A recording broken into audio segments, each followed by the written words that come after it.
kan elkeen wat hier is. Ons gaan so 'n paar liedere begin saam sing. Ek hoop ergens tref 'n waaier vir julle daarom. Voel julle so 'n bietjie luggie.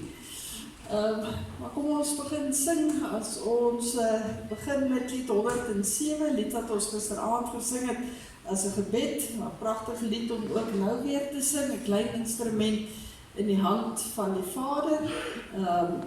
Ek dink die borde se nommers verskil van die boekie se nommers, so ons sing die verse wat daar verskyn.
Die Here is my herder, niks sal my ontbreek nie. Bereiming van Psalm 23 natuurlik, ons sing daarvan al die versies.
Lied 128, ook 'n ou bekende, hy is een wat ek lief het in die môre, in die aand, die avondskemer, in die middernag.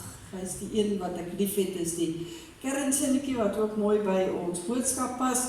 Kom ons sing die lied 2 keer weer.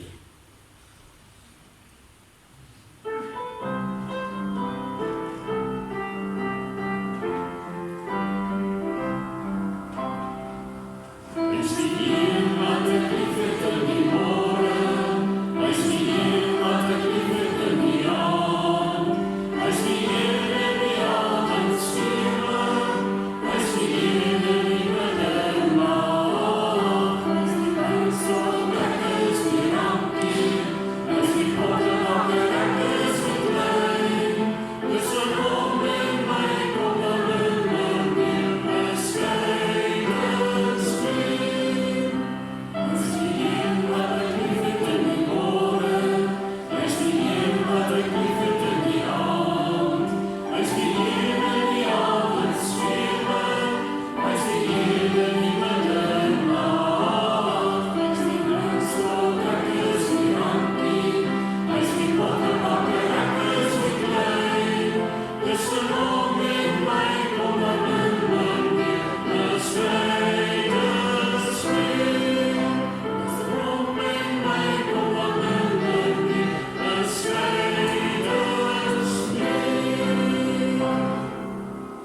127, twyfel nie meer, vertrou die Heer, hy stel jou nooit teleur, al is jou nood ook so groot. Ons sing ook die eerste en die tweede vers.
Met die heerlijke sing in ons harte, kan ons ook nie anders as om dit 97 te sing nie. Dit borrel in my, want ek is so bly, Jesus het my lief. Kom ons borrel van die liefde van die Here met al twee die verse.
As 'n laaste lied sing ons uit lied 44, waar ons sê ons is almal hier tesaam vergader in sy naam, en daarom maak ons die naam van die Here ook groot. Is altyd heerlik daar waar ons as gelowiges ook by mekaar kom, en daarom sing ons ook oor ons blydskap om as kinders van die Here saam te kan wees op 'n Dinsdag, né?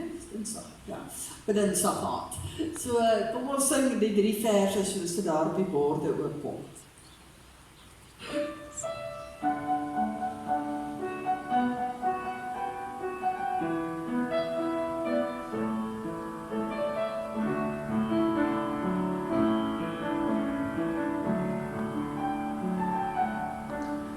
Ons is almal hier saam, vergader in sy naam, verheerlik hom. Tot die dood was hy verbrood, die naam is ons grootste eiendom. Laat ons maak soos hy ons sê, dat as ons liefde het, en hom alles eer.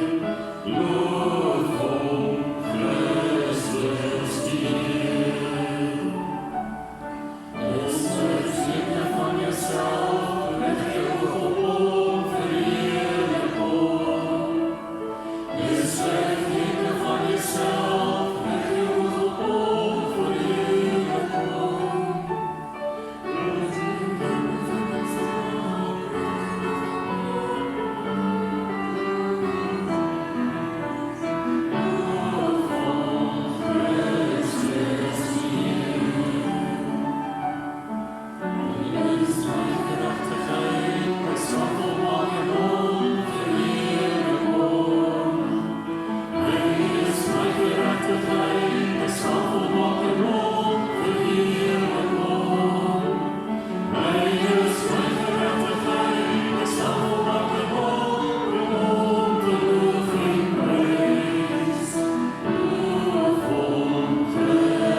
interessant as 'n mens eintlik weet jy ken die liedjie en dan net op daai oomblik dan twyfel mens ons nou aan die woorde.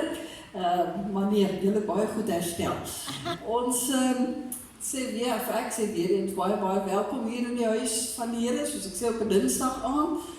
Wat gewoonlik die moeilike aand tradisioneel is, omdat ons daar nou al 1, 2, 3, dis by die 4de ene, die voorlaaste ene wat ons dan is ook, maar dis baie lekker om elkeen van julle ook hier te sien vanaand, en ek glo die Here gaan weer op wonderlike maniere ook met ons besig wees, deur sy woord, en ook deur sy gees wat in ons harte ook gaan inpraat. Ek herinner maar net weer, die dankoffers by die deure en verversings asseblief by die saal, gaan nie die dames se lekker broodjies, en dan na die diens het ons ook 'n vinnige bazaarvergadering hier in die konsistorie, die van julle wat ook daarby wil aansluit. Ons gaan stil word en dan roep ons die naam van die Here aan.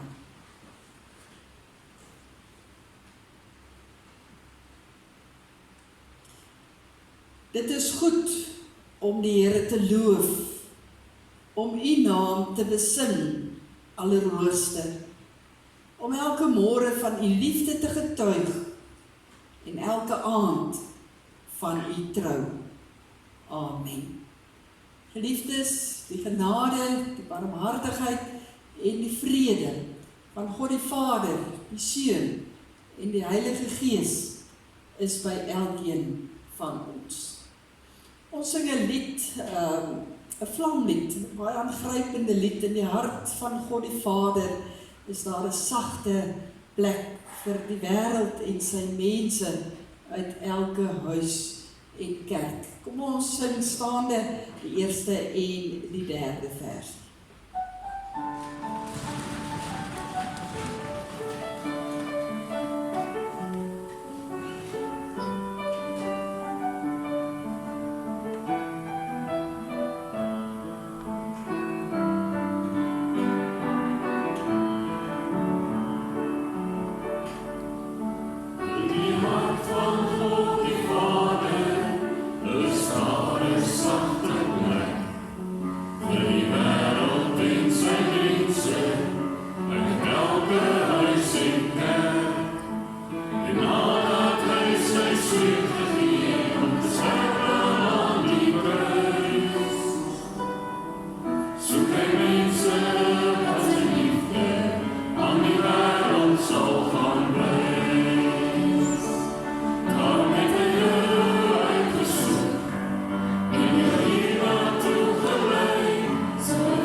Ons gaan vanaand die Bybels oopmaak by die Evangelie van Johannes. Johannes hoofstuk 13. Johannes 13. En dit gaan snaaks lyk, maar ons gaan so in die middel van 'n gedeelte begin lees as ons Johannes 13 vanaf vers 18 gaan lees. Maar dit is net om die lyn op te tel.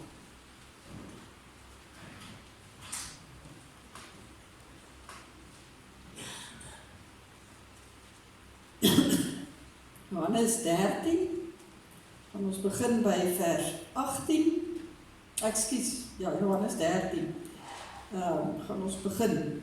Maar ons sal nou as ons klaar gesing het, ons sing as 'n gebed vanaand, lied 247, nader, steeds nader, na aan U sy.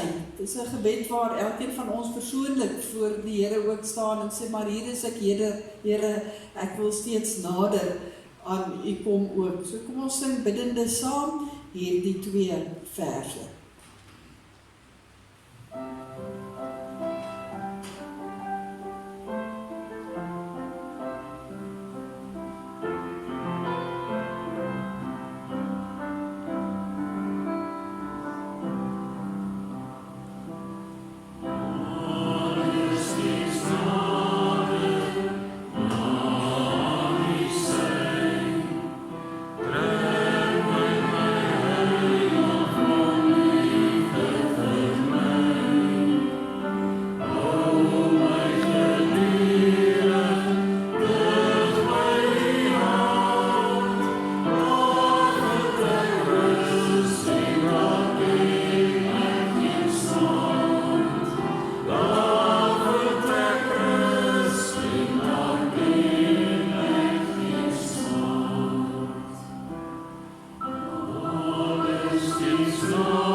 Ons lees Johannes 13, kom ons begin by vers 14.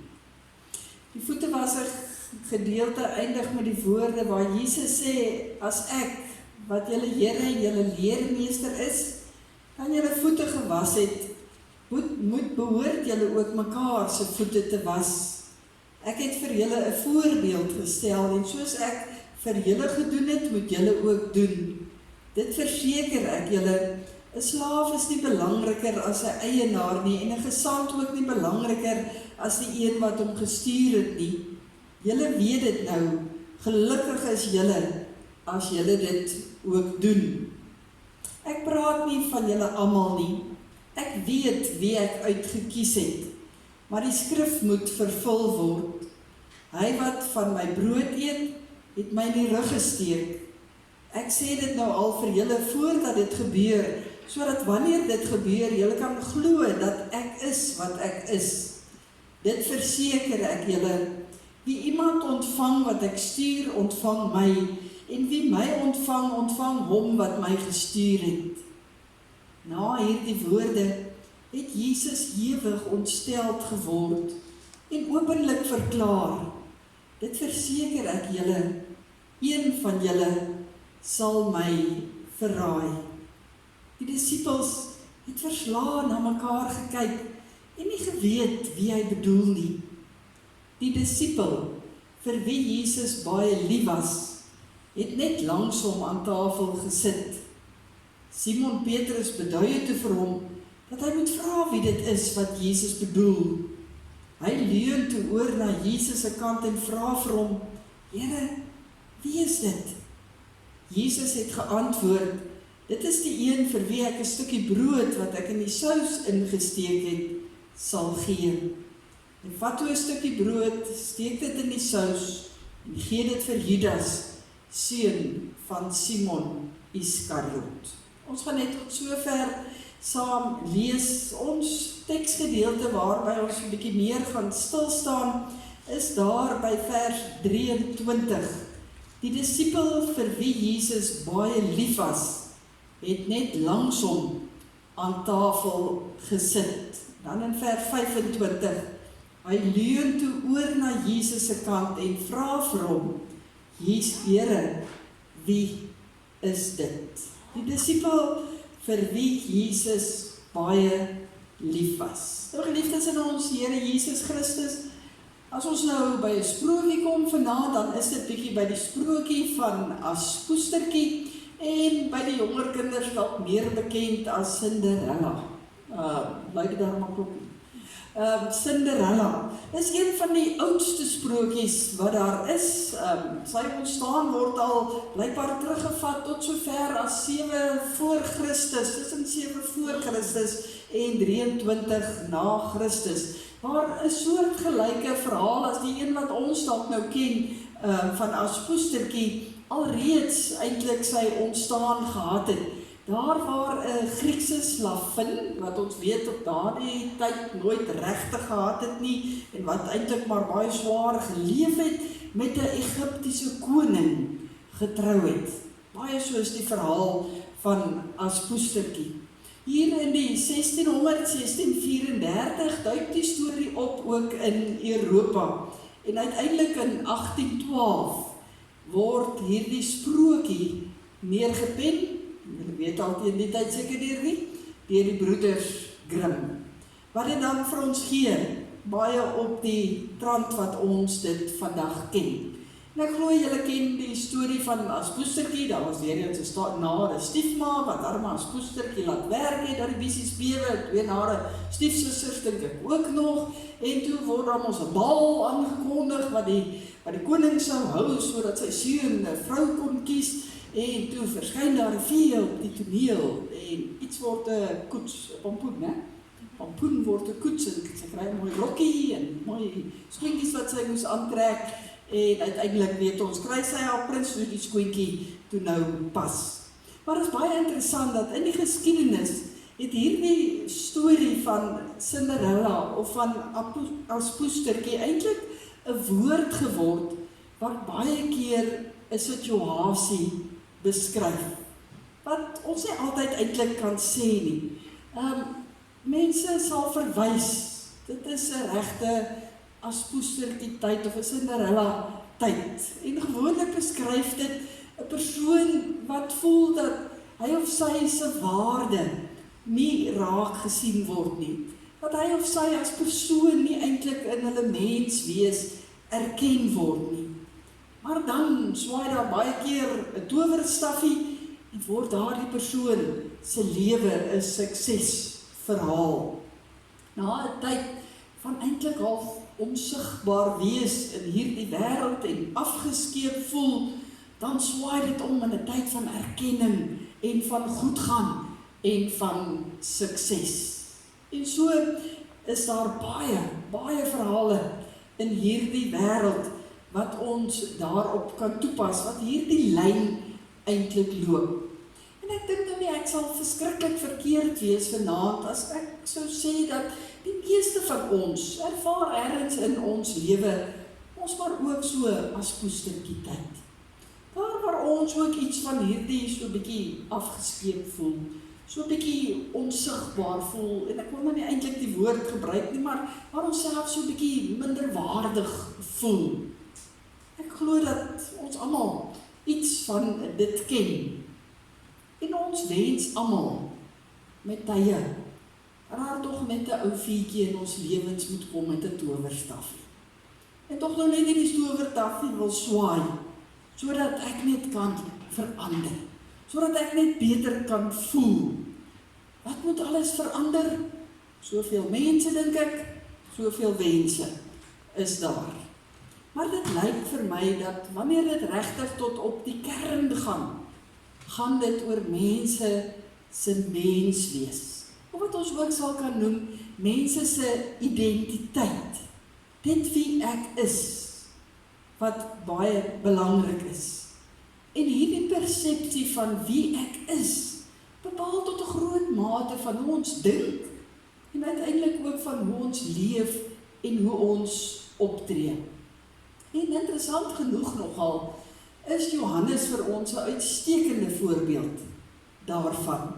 En vanaand gaan ons so 'n bietjie tematies kyk eintlik na hierdie skrywer van die 4de evangelie, na Johannes. Ons het nou een van die gedeeltes gelees, maar ek gaan nou ook van die ander gedeeltes ook net aanhaal of iets daarvan ook sê, om iets van Johannes aan ons te beskryf, eintlik van sy as poestertjie tyd tot sy, ek kan hom nou nie eintlik as poestertjie noem nie, maar na sy prinstyd.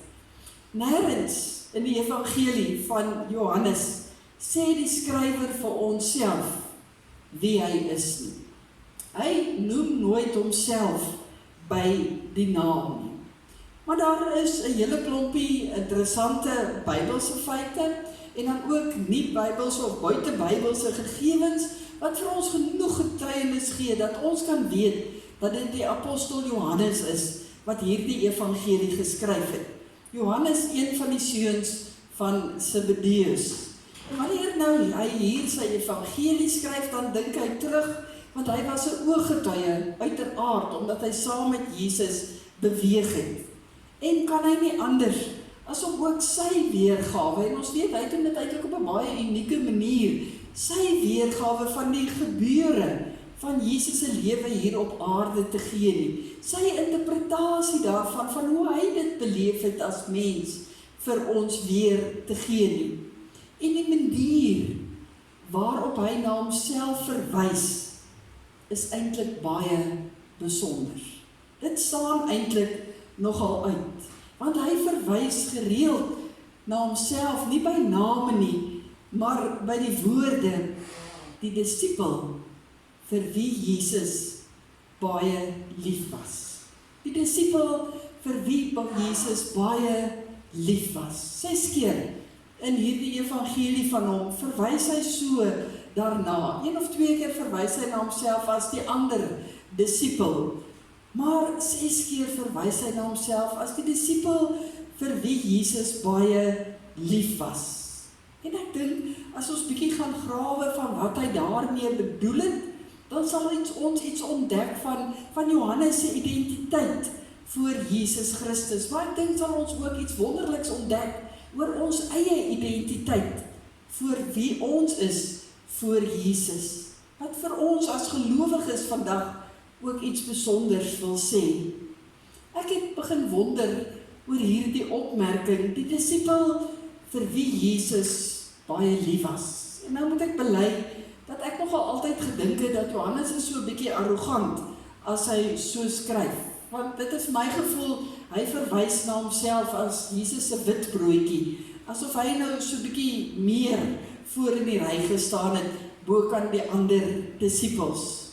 Maar tog, die feit dat hy sy evangelie begin, deur nie van homself te praat nie, laat 'n mens dadelik 'n bietjie anders wonder.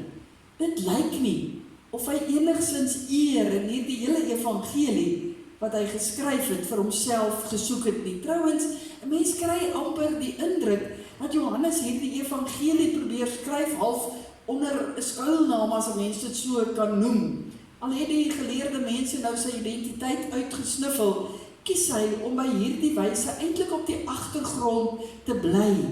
Deur nie te sê, maar hier is ek Johannes, besig om te skryf oor Jesus, en hy doen dit baie doelbewus. Hy doen dit met 'n rede. Hoekom? Sodat hy die groot rolspeler, die een oor wie dit eintlik gaan, in die kollig kan sit.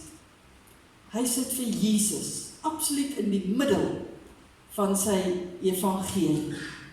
Maar ek het nog steeds begin wonder, maar hoekom het Johannes na homself verwys as die disipel vir wie Jesus baie lief was? In Johannes 1 word daar bloot gesê, dat hy een was van 2, wat eers 'n volgeling was van Johannes die Doper, en toe Jesus gekom het, het hulle volgelinge geword van Jesus Christus.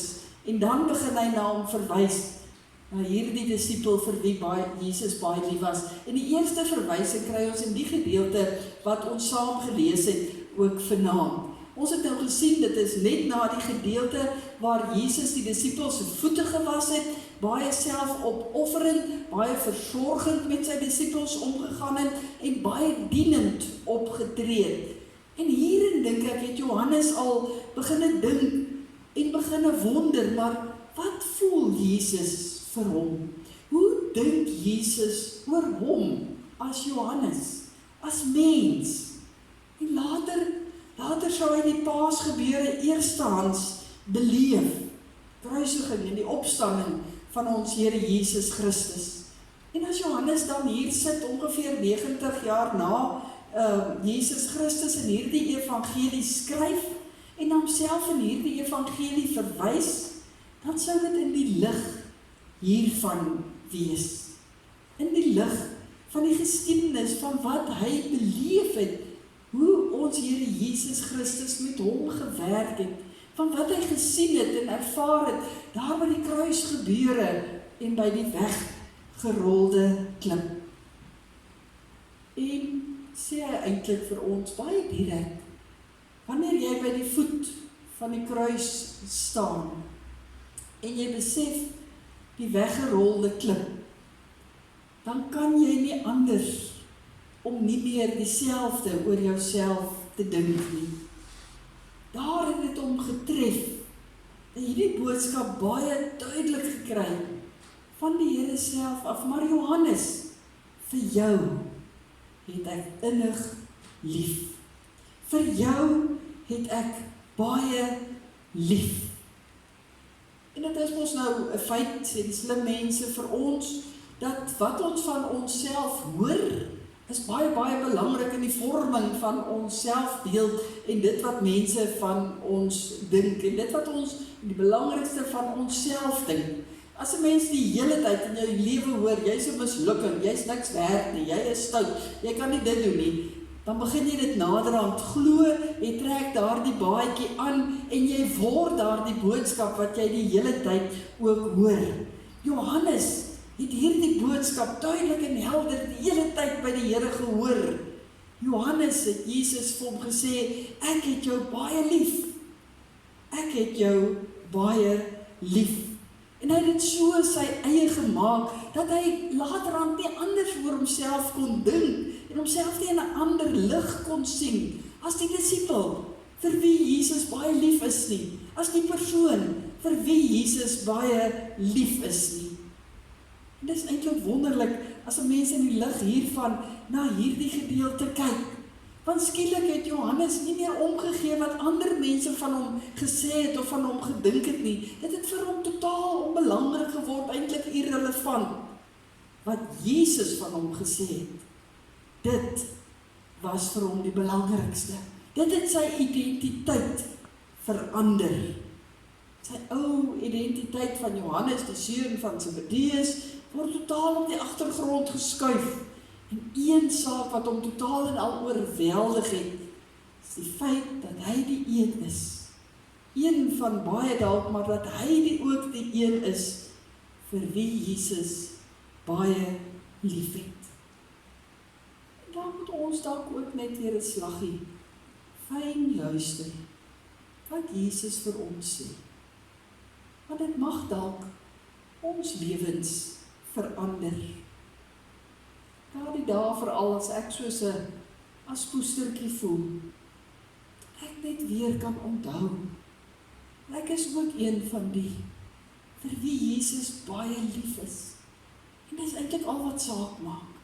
Dis die belangrikste, want dit verander 'n mens se hele lewe, wanneer jy hierdie ontdekking maak.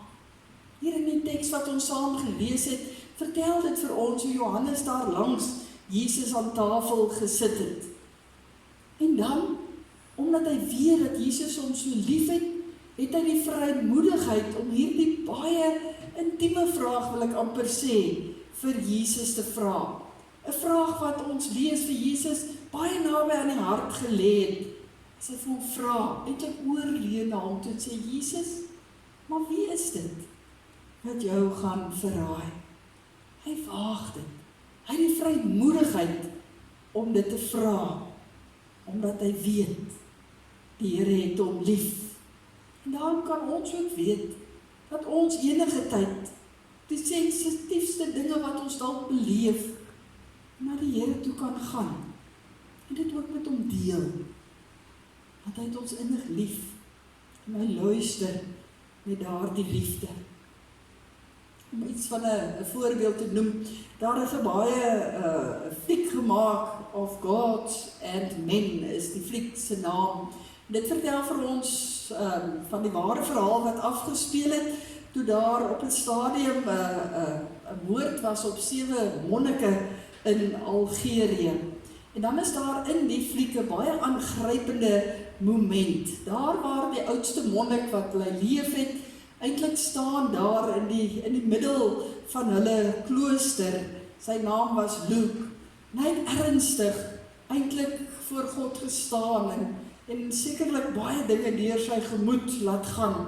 Maar daar waar hy gestaan het, was daar 'n skildery van Jesus, net daar teen die muur van Jesus aan die kruis. En dan beeld hierdie fliek dit uit, hoe hierdie Luke, hierdie ou monnik so nader staan na die skildery toe, en uiteindelik met sy kop net so teen Jesus se bors gaan staan. Eintlik teen sy hart gaan staan. Asof hy wil vra, wat is daar in Jesus se hart na al hierdie hartseer gebeure? Hy wil daar in sy moeilikste en sy donkerste uur van sy lewe so naby as moontlik aan Jesus wees. En ons kan ook weet, Jesus het ons lief. Ons kan maar baie naby na hom toe gaan. By wyse van spreke kan ons maar met ons oor teen sy hart gaan lê. Volgende teks wat ons kry, waar daar verwys word na Johannes as die lieflingsdisipel, kry ons is in Johannes 18, wanneer hy toegang kry tot die paleis van die hoërpriester, terwyl Jesus daar verhoor word. Johannes moes 'n paar spesiale kontakte gehad het, en dit maak vir hom daar die deure in, maar dis 'n baie waagmoedige optrede wat hy eintlik daar doen, want hy betree eintlik daarso ook, en hy bevind homself daar eintlik by wyse van spreke in 'n leeuhok. Maar nou gaan dit glad nie meer oor homself nie, hy soek nie sy eie belang nie, hy het geen ander motiewe nie, as om net te gaan kyk en te gaan hoor wat gebeur met Jesus, hierdie man wat vir hom baie, baie lief is. En wanneer ons so ontdek dat die Here ons so lief het, dan sien ons ook kans om dapper dinge te doen. Dan ontdek ons ook in ons nuwe identiteit vir wie ons is voor Jesus, dat ons ook regtig kan optree op maniere wat ons nooit gedink het ons andersins sou doen nie. Ons kan dit bekostig om waaghalsig te wees, ons kan doen dinge wat ons gedink het ons toe nie in staat is nie. Ons kan met moed optree, want ons is nie alleen nie. Die Here wat baie lief is vir my, is elke oomblik saam met my. In die volgende teks in Johannes 19 is dit daai bekende gedeelte waar Johannes staan aan die voet van die kruis. Hy bly volhardend daar staan saam met die groepie vrouens, en dis daar waar Jesus nog van die kruis af met hom Johannes praat en vir hom sê, maar onthou, Maria is nou in jou sorg. Wanneer weet jy dat iemand vir jou regtig baie lief is as hy ook die mense wat vir hom verskriklik omgegee het en vir wie hy baie belangrik geag het, sy eie moeder, aan jou toe vertrou. En dis wat Jesus doen hier aan die kruis. Dis wat Jesus doen met ons. Hy vertrou ons aan mekaar ook toe. Ons ontdek, ons is 'n mens tussen mense, en ons kan omgee vir mekaar. Die volgende teks kry ons in Johannes 20, waar ons lees hoe hierdie een vir wie Jesus so baie lief is, na die graf toe hardloop, en hy sou die goue medalje gekry het, want hy wen tot vir Petrus, hy's eerste daar by die graf. Maar wanneer hy by daai weggerolde klip kom, dan steek hy so 'n bietjie vas en 'n huiwer voordat hy daar die graf ingaan. Ons weet, Petrus het eerste ingegaan en die doeke sien lê. Maar wanneer Johannes dan vir daardie oomblik wat hy daar vries, dan eintlik besef, maar is die een vir wie Jesus baie, hy is die een vir wie Jesus baie lief het, dan stap hy in daardie graf en dan staan daar baie duidelik en dan glo hy met sy hele hart. Hy glo met sy hele hart. Hy weet, hierdie Jesus, wat vir hom so lief is, kan hy ook onvoorwaardelik lief hê. Ons voel dan baie dae, soos as poestertjie in hierdie wêreld. Ons voel baie keer, maar wat soek ons hier en wat doen ons hier? En ons mag so na 'n ou towerstaffie. Ons het egter nie 'n towerstaffie nie. En ons het dit ook nie nodig nie. Ons het iemand. Ons het Jesus self. Ons het iemand veel, veel beter as enige towerstaffie. Ons het die een wat vir ons innig lief het. Wat van my koningskind maak. Wat vir my 'n nuwe identiteit gee. Dat ek kan leef as 'n koningskind. Wat my uitdaag om daarin vas te klou. As die wêreld my anders wil laat voel. Ons moet dit net glo. Mag ons daartoe die genade ook vind. Geliefdes, ek gaan vanaand geleentheid gee vir stilgebed, net so daar waar ons sit in die banke. Kom ons sê dankie dat elkeen van ons kan weet dat ek ook die een is vir wie die Here baie lief het. En mag ons terug antwoord dat ons die Here net so lief het. Ek het ook die vrymoedigheid om vanaand te vra dat ons almal asseblief ook sal bid vir die familie van Annette Karsten, dat sy ons ook vanoggend ontval het.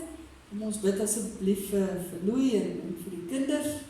Ons weet die Here dra hulle, maar ons gebede dra ook daartoe by. En dan ook vir donderdagoggend, as ons ook die begrafnis het van Benny Hegter, kom ons bid ook vir Hester en die kinders. Daar's geleentheid vir stilgebed. As ons in hierdie aanduur so bidend voor U sit, kom sê ons dankie. Dankie dat U iets van Johannes se lewe vir ons oopmaak in hierdie evangelie wat hy geskryf het. En as hy na homself verwys, as die een wat U baie lief het, Here, dan besef ons, maar dit echo in elkeen van ons harte, want U het elkeen van U kinders innig lief. Here, dankie dat ons kon sien dat U 'n besonderse pad met Johannes gestap het om hom tot hierdie insig te bring. En so stap U met elkeen van ons 'n pad om ook vir ons tot insig te bring. Maar die kruis en die weggerolde klip, Here, wat kan harder spreek as juist dit om te weet hoe verskriklik lief vir elkeen van ons is. En Here, waar ons baie keer in hierdie wêreld soos 'n aspoestertjie voel, waar ons afgetrek word om te dink, ons is niks werd, wat soek ons eintlik hier? Dat ons maar net soeg en sweet. Here, dat U vir ons kom sê, nee, ons het 'n identiteit voor U. En dit moet maak dat ons ons koppe oplig en as koningskinders ook moet lewe. Want ons is U kinders. En U gee vir ons die mag. U gee vir ons die verantwoordelikheid om as U kinders te lewe elke oomblik, om U getuies te wees op hierdie aarde. Daarom, Here, help vir ons om elke oomblik te onthou, ek is die een wat U ook innig liefhet. Here, ons kom bid vir hulle wat op hierdie stadium platgeslaan voel deur die lewe en die hartseer en die pyn en die leed wat ook in hierdie wêreld gebeur. Mag hierdie boodskap en hierdie woorde van Johannes in hulle harte op 'n besonderse manier weer klink. Ons weet U werk op wonderlike maniere en daarom kan ons bid en ons kan vra, Here, mag hulle hoor hoe U vir hulle sê, ek het jou baie, baie lief, ook in hierdie swaar kry en moeilike tyd.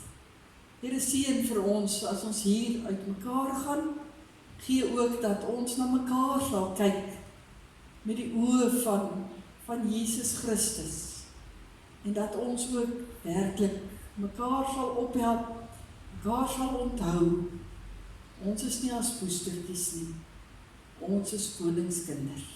Daarin hou ons vas. Amen. Ons gaan sluit deur saam te sing 'n lied, lied 47 in ons boekie, die Heer oor al wat lewe, kom alles van my vra. Waarmee ons sê, ja, dit is nie altyd maklik om in hierdie wêreld te leef en ons koppe op te hou nie, maar dan die belofte dat ons 'n leidsman het wat voor ons uitloop. Kom ons sing staande die eerste vers en ook die tweede vers.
Ontvang die seën van die Here. Mag God ons genadig wees en ons seën.